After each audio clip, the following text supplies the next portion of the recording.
वास्तुशास्त्रानुसार हॉटेलचा गाळा कसा निवडायचा हे तुम्हाला मी आज सांगणार आहे. एक गोष्ट लक्षात ठेवायची, पूर्वेकडे तोंड केल्यानंतर सपोज एखाद्या बिल्डिंगच्या खाली 10 गाळे आहेत, तर आग्नेय भागातले पहिले 3 गाळे हे हॉटेलसाठी शुभ मानले गेलेले आहेत.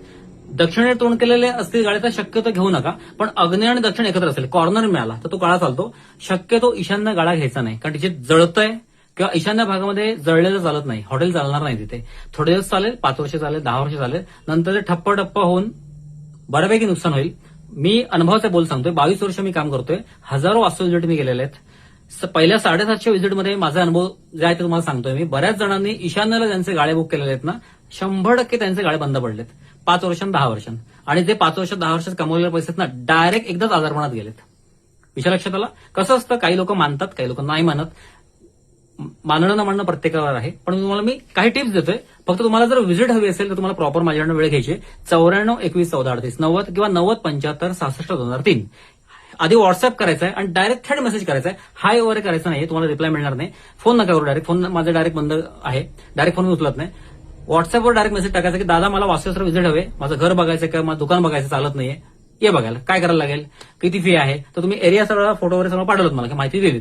डायरेक्ट तुम्हाला मी व्हिजिट फी भरल्यानंतर आम्ही तुम्हाला वेळ देतो. डायरेक्ट तुमच्या घरी येऊन मी किंवा त्या तुमच्या दारी येऊन आम्ही सगळं ते बघतो.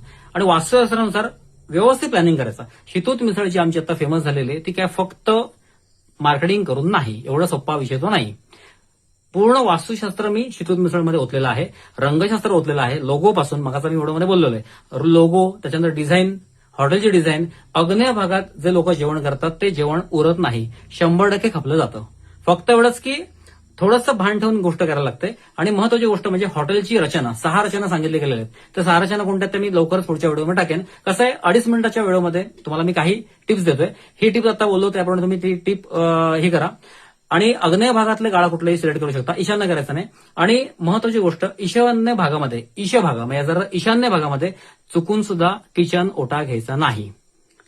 पश्चिम भागामध्ये तुम्ही, पश्चिम वायव्यमध्ये तुम्ही ओटा घेतलात, तुमचं हॉटेल जोरात चालेल. आग्नेय भागात घेतलात अधिक उत्तम. वारे वा, एकदम जबरदस्त.